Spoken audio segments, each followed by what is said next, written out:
वाईएम news and योजना हरियाणा और सरकारी जॉब सिटी यूट्यूब चैनल दोनों पर आपका बहुत बहुत स्वागत।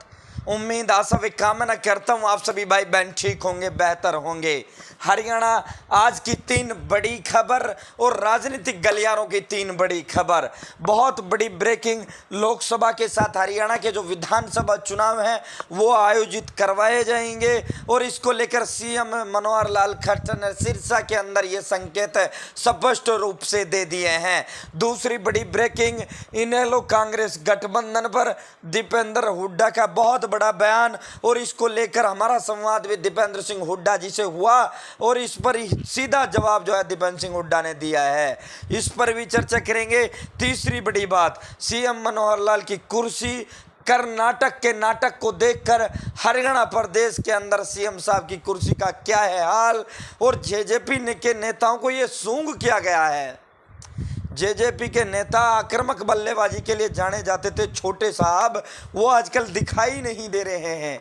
कहाँ उनकी पता नहीं बल्लेबाजी में धार नहीं रही या फिर जो लंबे लंबे हिट मारने के लिए जाने जाते थे वो आजकल पता नहीं कहाँ गुम हो गए हैं। इस पर भी चर्चा करेंगे। चैनल सब्सक्राइब जरूर करें। जिस भी चैनल पर आप देख रहे हो आपका बड़ा प्यार व सहयोग मुझे मिला है, ऐसे ही उम्मीद आशा व कामना करता हूँ ऐसा ही आप बनाए रखेंगे।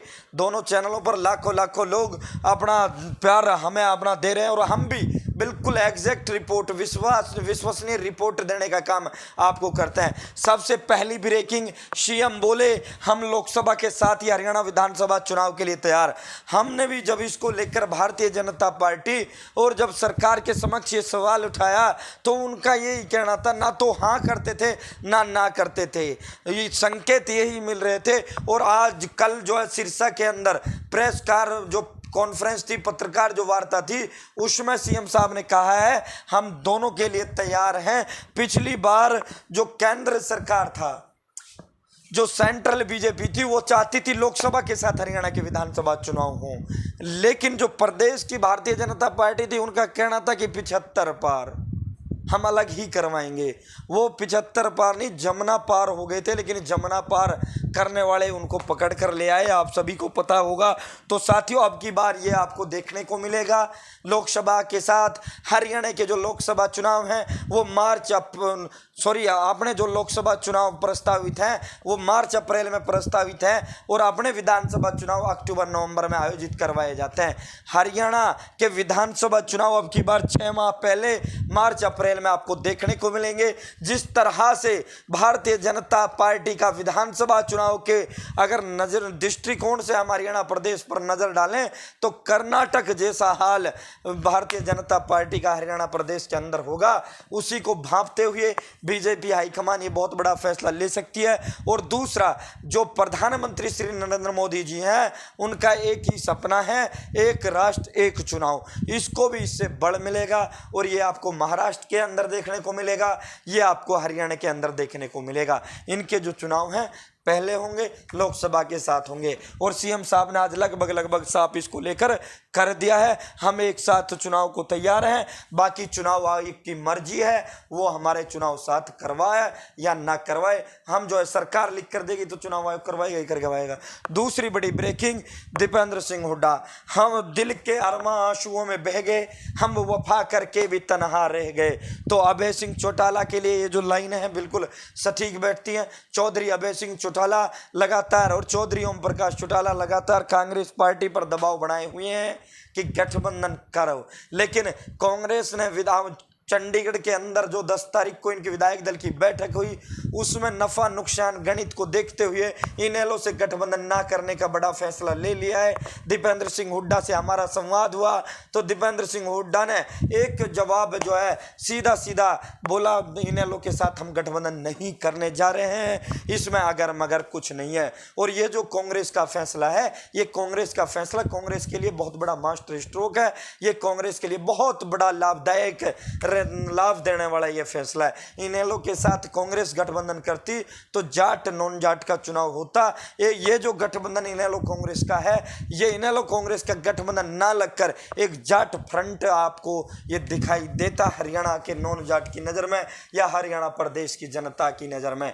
कांग्रेस की रणनीति यह है, इनसे अच्छा, इनेलो से अच्छा है अम्बाड़ा के विनोद शर्मा या फिर राव इंद्रजीत सिंह, या फिर जो है अगर इनमें से नॉन जाट का कोई बड़ा चेहरा ना मिले तो बीरेंद्र सिंह हो या फिर धर्मवीर सिंह हो, ये भी ज़्यादा फायदा कांग्रेस को दे सकते हैं बनिस्बत इंडियन नेशनल लोकदल के। क्योंकि इनेलो हरियाणा प्रदेश का हमने जब सर्वे किया तो 2 सीट पर आज की तारीख में वो डोमिनेट कर रही है, 2 सीट वो चुनाव में जीतने जा रही है। तो साथियों, यहाँ अब अगली रिपोर्ट की तरफ चलते हैं।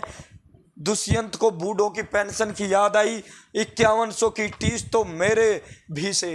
5100 की टीस को लेकर हम हाल ही में रोहतक के अंदर गए तो रोहतक में ताई गुलाबो आई और वो मेरे कान में कहने लगी, बेटा वो दुष्यंत कौन नहीं दिखता, दुष्यंत कहाँ से। मैं कहा ताई के हो गया। बोली बेटा रोहतक आया था और कह गया था कि ताई 5100 रुपये पेंशन थारी मैं करूँगा। अब तो बेटा मनोहर ने भी साफ मना कर दिया से कि 5100 कौन नहीं होंगी, हमारा वादा 3000 का था, हम 3000 करेंगे, जिनका 5100 का था उनसे आप पूछिए। ये पत्रकार दुष्यंत साहब ने कहा था, ये पत्रकार मेरे से बार बार यही सवाल पूछता है और दुष्यंत ने कहा था 2 साल है अभी चुनाव में, उस समय कहा था भिवानी के रैली के वो आप देख रहे हो, दुष्यंत ने कहा था कि 2 साल के अंदर 5100 करवा दूंगा। तो पत्रकार नहीं, दुष्यंत भाई साहब डिप्टी सीएम साहब, पत्रकार के साथ साथ वो रोहतक वाली जो ताई गुलाबो थी वो भी आपको ढूंढ रही है और वो भी आपसे ये सवाल पूछ रही है। बाकी अगला जो है दिग्विजय सिंह चौटाला जो जेजेपी के फायर ब्रांड नेता हैं, बहुत ज़बरदस्त फायर ब्रांड नेता हैं। आजकल फायर जो इनका ब्रांड था, जो इनका फायर था, वो गायब हो चला है। जब से सीएम मनोहर लाल ने इनको जो है बैकफुट पर जेजेपी को ला दिया है। जेजेपी प्रदेश अध्यक्ष निशान सिंह से जब इस बारे में चर्चा की जाती है तो निशान सिंह जी का जवाब होता है, उससे यही लगता है कुछ नहीं। तो हम सत्ता के भूखे नहीं, दिग्विजय बुजुर्ग पेंशन 5100 रुपये करके रहेंगे, फिर चाहे सत्ता छोड़नी पड़े तो छोड़ देंगे।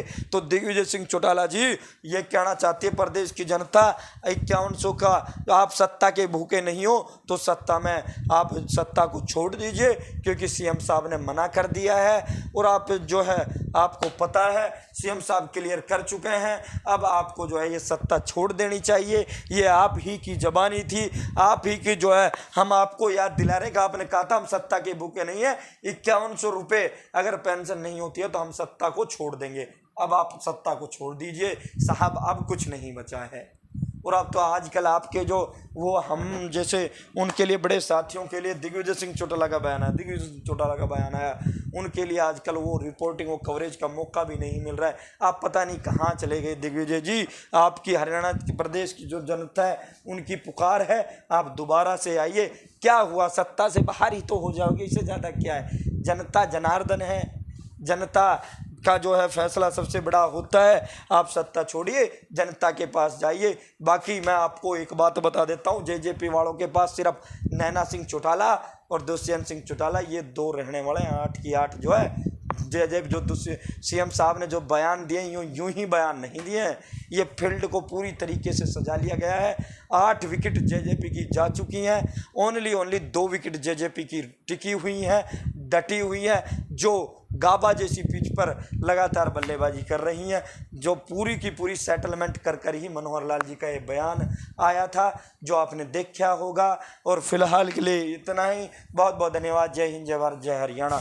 एक चीज़ और रह गई है, सीएम साहब की जो कुर्सी थी उसको लेकर राजनीतिक गलियारों में बड़ी चर्चाएं चल रही हैं। कर्नाटक के नाटक को देखकर भारतीय जनता पार्टी क्या हरियाणा प्रदेश के अंदर कुछ नाटक करने जा रही है। राजनीतिक गलियारों में ये चर्चाएं हैं, सीएम साहब का मामला बहुत जल्द निपटने वाला है। सत्ता जो है जो का एक रिपोर्ट जो है एक वरिष्ठ पत्रकार साथी थे, उन्होंने तो यहाँ तक रिपोर्ट प्रकाशित की है कि भारतीय जनता पार्टी हाईकमान मजबूर होगा और अब मजबूरी में ये फैसला जो है सीएम साहब को, मनोहर लाल जी को हटाकर लेना पड़ेगा। वैसे हमारे जो सीएम साहब हैं बड़े मजे हुए दिग्गज खिलाड़ी हैं। पिछली बार स्टंप पर गेंद टकरा गई थी, ओनली बैल बेल नहीं बजी थी, और बेल बजने से पहले ही अपनी कुर्सी जो थी वो सेफ कर गए थे। भूपेंद्र यादव ने लगभग इनको पिछली बार जो है बोल्ड कर दिया था। गेंद स्टंप पर टिक गई थी, लेकिन एक कानून होता है, जब तक क्रिकेट का नियम होता है, जब तक बैल नहीं गिरती तब तक आप आउट नहीं माने जाते। तो वो बैल या वो अनाउंसमेंट रहनी ही बाकी हो गई थी। बाकी भूपेंद्र यादव को चीज़ें सेटल हो चुकी थी। अब यदि अगर यहाँ सीएम साहब आउट किए जाते हैं तो अब भूपेंद्र यादव की जगह कोई और ही नया बल्लेबाज पिच पर बल्लेबाजी करने आएगा। और भारतीय जनता पार्टी हाईकमान को भी पता है, कर्नाटक के अंदर सबसे बड़ी हार का वजह बोम्मई जो सरकार थी, बोम्मई का इतना बड़ा कद, इतना बड़ा रुतबा नहीं था बनिस्बत सिद्धरामैया और DK शिव कुमार की तरह। उसी तरह सीएम मनोहर लाल 10 साल से मुख्यमंत्री 8-9 साल से लगातार कर रहे हैं, लेकिन उस तरह का कद भूपेंद्र सिंह हुड्डा की तरह का जो कद है वो कद अभी सीएम साहब का नहीं हो पाया है। उनको उस कद से एक भी वर्ग या फिर एक भी वो पूरी तरीके से जो सीएम साहब एक व्यक्ति विशेष को जो है सपोर्ट करता है या फिर एक व्यक्तित्व से जुड़ जाता है, वो सीएम साहब से नहीं जुड़ पाया है। न ही किसी वर्ग का वोट जुट पाया, ना ही किसी जाति का वोट जुड़ पाया, ना ही किसी आप बात करो युवाओं का वोट या महिलाओं में लोकप्रियता हो या किसी भी वर्ग की जो है लोकप्रियता सीएम साहब की देखने को नहीं मिल रही है। इसी कारण बीजेपी एक मजबूत लीडर को जो है हरियाणा प्रदेश के अंदर लॉन्च करेगी और सीएम साहब का लगभग लग रहा है अब की बार सीएम साहब ये जोर कर नहीं झेल पाएंगे। बाकी हमारी तरफ से हार्दिक शुभकामनाएं और सीएम साहब अच्छा सरकार चला रहे हैं, हमारा तो यही कहना। बहुत बहुत धन्यवाद। जय हिंद, जय भारत, जय हरियाणा।